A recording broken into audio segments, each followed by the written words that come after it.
اس کی بڑی عزت کرتے تھے۔ قاضی صاحب نے کہا اس بات کا فیصلہ کل ہوگا کیونکہ ابو الحسن کی زندگی کا سوال ہے۔ یہ نہ ہو کہ قیامت والے دن ابو الحسن کا باپ میرے گریبان سے پکڑ لے اور کہے کہ کیا تو نے میرے احسانوں کا بدلہ اسی طرح چکایا؟ تم میرے بیٹے کو ایک ایسے گھر میں بھیج دیا جہاں میرے بیٹی کی ضروریات پوری نہیں ہو سکتی تھی، لہٰذا یہ سوچ سمجھ کر ہی فیصلہ کرنا ہوگا۔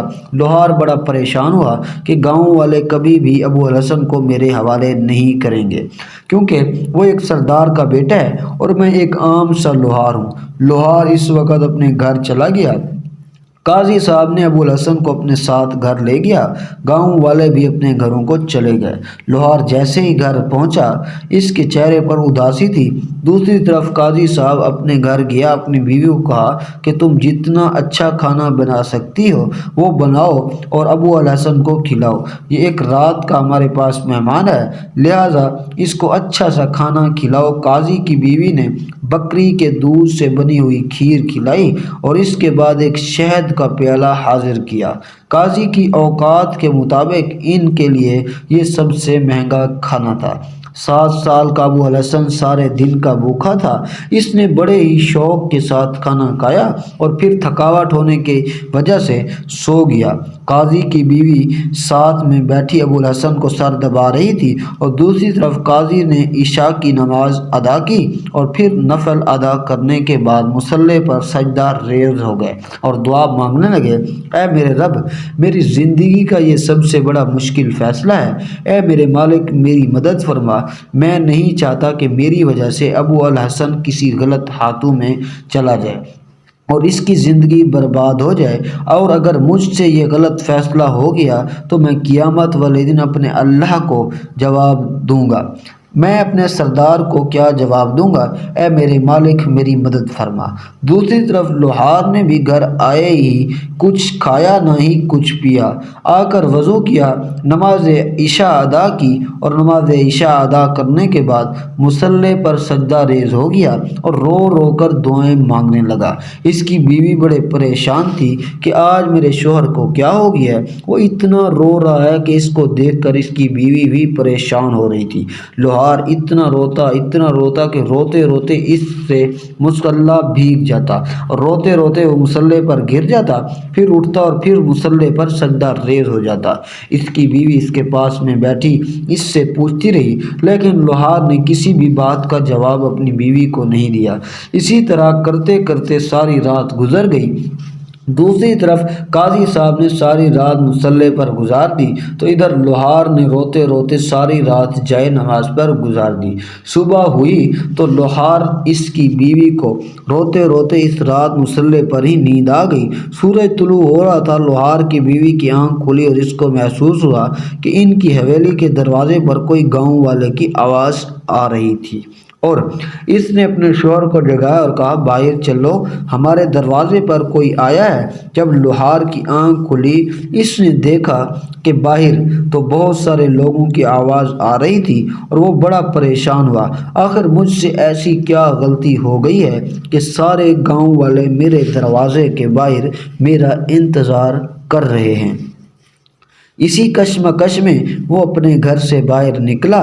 جیسے اس نے دروازہ کھولا، قاضی صاحب اپنے ہاتھ سے ابو الحسن کا ہاتھ نکال کر لوہار کے ہاتھ میں دے دیا۔ یہ دیکھ کر لوہار نے کہا، قاضی صاحب، آپ نے فیصلہ کیا، ابو الحسن کا ہاتھ میرے ہاتھ میں کیوں دے رہے ہیں؟ کیا مذاق ہے؟ یہ سن کر قاضی صاحب نے کہا، میرا فیصلہ نہیں، یہ میرے رب کا فیصلہ ہے۔ ابو الحسن نے آپ کے پاس رہے۔ یہ سن کر لوہار نے کہا، حضور آپ یہ کیا کہہ رہے ہیں؟ اتنے میں قاضی صاحب نے کہا، اے خوش نصیب آدمی، جس طرح تم ساری رات مصلی پر رو رو کر ابو الحسن کو اپنا بیٹا بنانے کے لیے دعائیں مانگتے رہے، میں اپنے رب سے ابو الحسن کو مانگتے رہے، اسی طرح میں بھی ساری رات مصلی پر رو رو کر ابو الحسن کی دعائیں مانگتا رہا۔ روتے روتے تھکاوٹ کی وجہ سے مجھے نیند آ گئی تو میں رات کو خواب میں دیکھتا ہوں کہ لوہار تو مصلی پر سجدہ ریز ہو کر دعا مانگ رہا تھا اور اپنے رب سے ابو الحسن کو مانگ رہا تھا اور یہ سب منظر دیکھ رہا تھا۔ اتنے میں اچانک تمہارے سامنے سے بہت زیادہ تیز روشنی نکلی، میں ڈر گیا اور اتنی روشنی میں ایک درویش ظاہر ہوا اور اس نے آپ کے پاس آیا اور آپ کو جائے نماز سے اٹھایا، میرے قریب لے آیا۔ میں خوف کے مارے یہ سارا منظر دیکھ رہا تھا۔ اتنے میں اس درویش آدمی نے میرے ہاتھ سے ابو الحسن کا ہاتھ لیا اور آپ کے ہاتھ میں دے دیا۔ اس درویش کے چہرے سے نور نکل رہا تھا، اس کے ہاتھ اتنے سفید تھے کہ جیسے دودھ ہو، اس کے ہاتھ بہت نرم تھے۔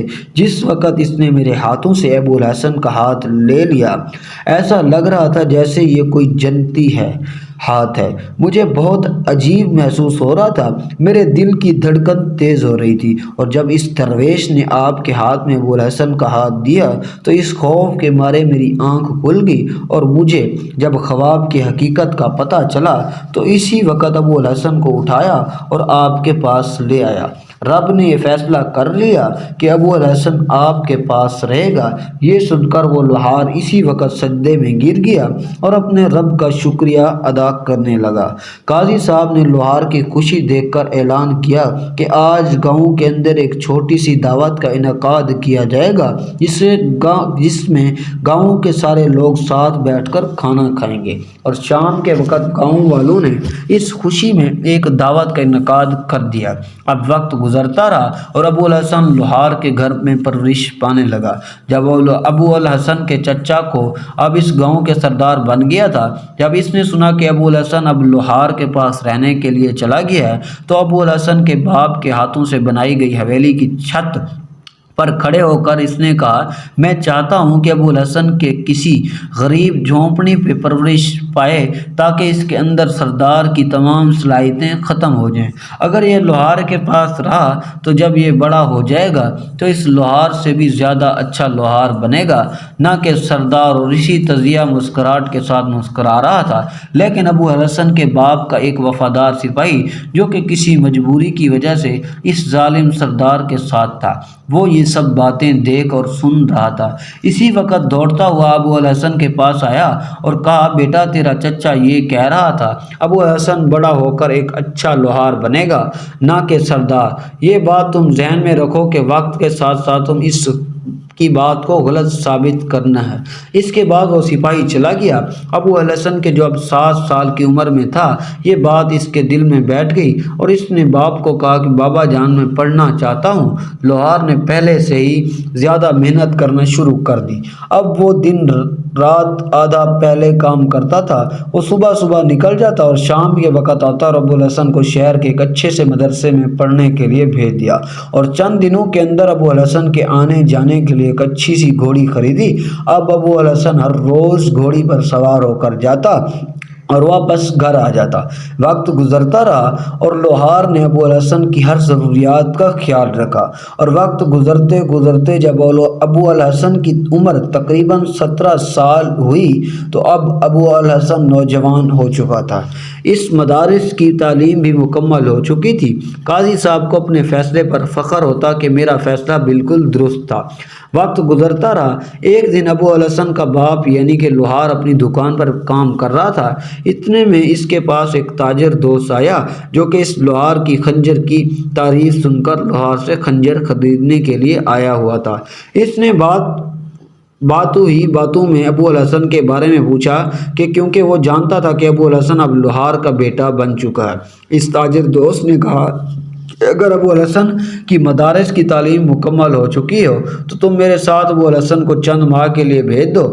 میں ابو الحسن کو تجارت کے ہر طریقے سکھا دوں گا، اور جب یہ مکمل کام سیکھ جائے گا تو پھر یہ اچھا سا تاجر بن جائے گا اور چند ہی سالوں میں یہ اپنی قسمت بدل ڈالے گا۔